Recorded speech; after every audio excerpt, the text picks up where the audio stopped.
ترکی کی تاریخ بڑی پرانی ہے۔ کہا جاتا ہے کہ یہاں پتھروں کے دور سے لوگ آباد ہیں۔ ترکی میں قبل از تاریخ کے زمانے کے آثار ملتے ہیں۔ یہاں کی ہسٹری کانسی کے زمانے سے شروع ہوتی ہے۔ اس دور کو کانسی کا دور اس وجہ سے کہا جاتا ہے کہ اس زمانے میں آلات اور برتنوں کا بڑا حصہ کانسی سے بنایا جاتا تھا۔ اس دور میں ہاتھیوں نے اناطولیہ میں قدم جمانا شروع کر دیے۔ یہ انڈو یورپین نسل کے کسان تھے۔ انہوں نے اناطولیہ کے علاقے میں ایک عظیم سلطنت قائم کی۔ ان کے قوانین معاصر تہذیبوں کی نسبت زیادہ انسان دوست تھے۔ ہاتھیوں کا مذہب مشرکانہ تھا جس میں وہ متعدد خداؤں کی پرستش کیا کرتے تھے۔ بادشاہ کو پجاریوں کا سربراہ مانا جاتا تھا۔ ہاتھی سلطنت 1400 کے لگ بھگ اپنے عروج کو پہنچی اور آہستہ آہستہ اس سے زوال آ گیا اور اس کی جگہ متعدد تہذیبوں نے لے لی۔ اس پورے عرصے میں ترکی کے مختلف علاقوں میں چھوٹی چھوٹی ریاستیں قائم رہیں۔ مغرب کی جانب سے یہ یونانی اقوام کے زیر اثر رہا، جبکہ مشرق کی جانب سے یہ عراق کی قدیم سلطنت کے زیر اثر رہا، اور اس زمانے میں مغربی ترکی میں ایونیا تہذیب اور ترائی تہذیب غالب رہی۔ پھر حضرت داؤد علیہ السلام کا دور کا آغاز ہوا۔ قرآن مجید کے مطابق اللہ تعالیٰ نے ان کے ہاتھ میں لوہے کو نرم کر دیا تھا، جس کے باعث انہوں نے لوہے کی وسیع سلطنت قائم کی۔ ان کے بیٹے حضرت سلیمان علیہ السلام کے زمانے میں لوہے کے علاوہ دیگر اقسام کی صنعتوں نے غیر معمولی ترقی کی۔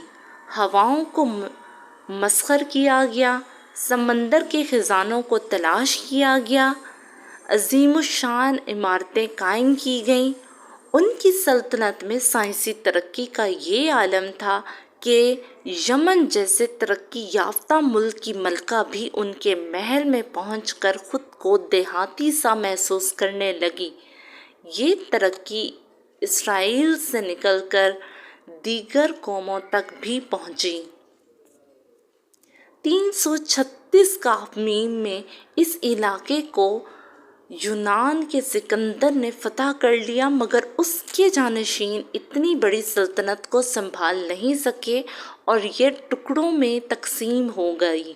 اس کے کچھ عرصے بعد رومیوں کو عروج نصیب ہوا اور اس کے فاتحین نے پورا اناطولیہ فتح کر کے اسے روم کا حصہ بنا دیا۔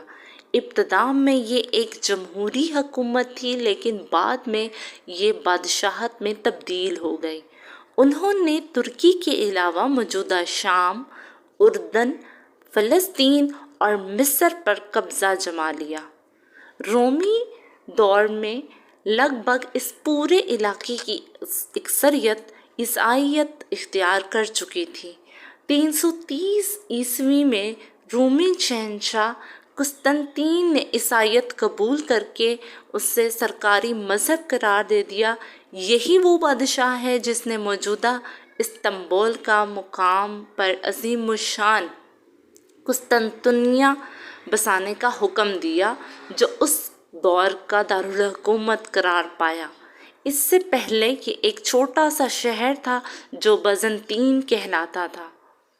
7ویں صدی کا دور مسلمانوں نے شام اور مشرق ترکی کو فتح کر لیا، جس کے نتیجے میں رومی سلطنت صرف اناطولیہ کے مغربی علاقوں تک محدود ہو گئی۔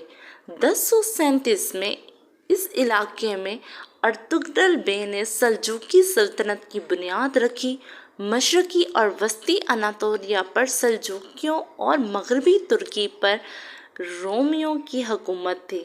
سلجوقی سلطنت کے زوال پر اس کی بقایات عثمانی ترکوں نے جما لی اور مشرقی ترکی پر اپنی حکومت قائم کر لی۔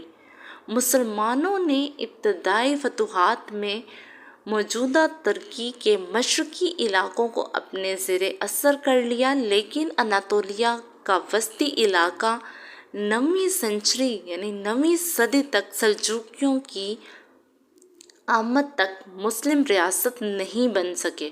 سلجوقیوں کے زوال کے بعد ترکی کی سیاسی منظرنامے پر عثمانی ابھرے، جنہوں نے اسلامی تاریخ کی سب سے عظیم ریاست سلطنت عثمانیہ تشکیل دی۔ ترکی کا دائرہ اختیار بڑھتا گیا اور صدی کے اختتام تک مصر، عرب، شام، عراق، ہنگری اور طرابلس تک رسائی حاصل ہو گئی۔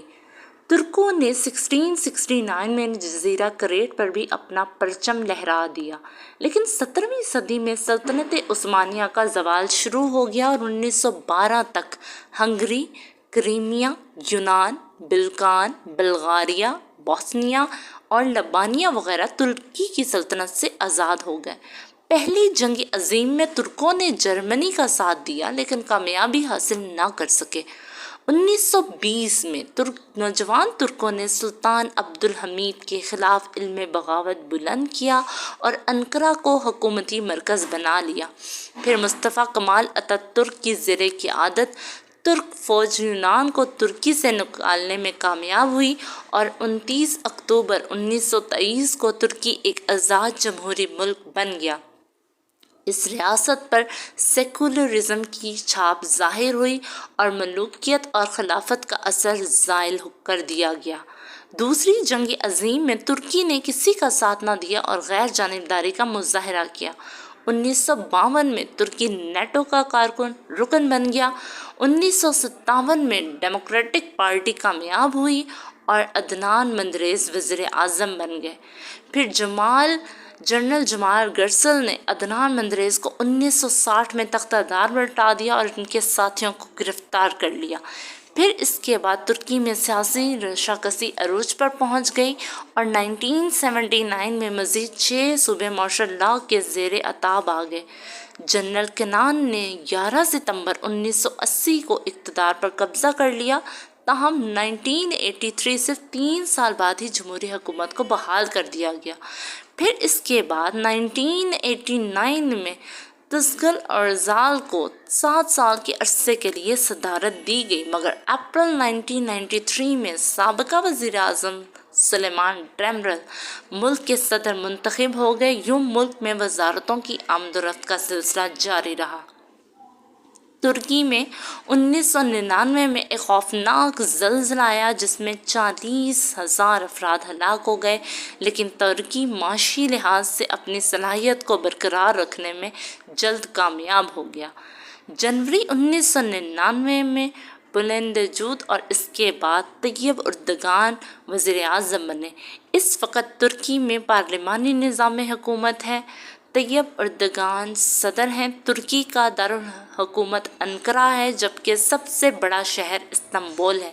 انتظامی لحاظ سے ترکی کو 81 صوبوں میں تقسیم کیا گیا ہے، جن میں سے 19 صوبوں کی آبادی 1 ملین افراد سے تجاوز کر چکی ہے، جبکہ بقیہ صوبوں میں ہر صوبہ تقریباً 1 ملین سے 50 لاکھ افراد پر مشتمل ہے۔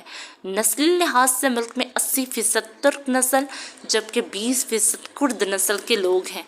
ملک کی آبادی 98.7% مسلمانوں پر مشتمل ہے۔ ملک کا موسم سطح مرتفع پر سردیوں میں بہت شدید ہوتا ہے اور درجہ حرارت -30 سے -40 ڈگری سینٹی گریڈ تک بھی ریکارڈ کیا گیا ہے، جبکہ مغربی ترکی میں سردیوں میں اوسط درجہ حرارت 1 ڈگری سینٹی گریڈ تک ہوتا ہے، جبکہ جولائی اور اگست میں بارشیں نہ ہونے کے برابر ہیں اور سال کے یہ 2 مہینے خشک ترین ثابت ہوتے ہیں۔ ترکی ایران کے بعد اس وقت عالم اسلام کا ایک اہم فلک ہے جو کہ ایشیا اور یورپ کے درمیان واقع ہے۔ ترکی کے شمال میں جارجیا اور آرمینیا، جنوب میں عراق و شام، مشرق میں ایران اور مغرب میں یونان واقع ہیں۔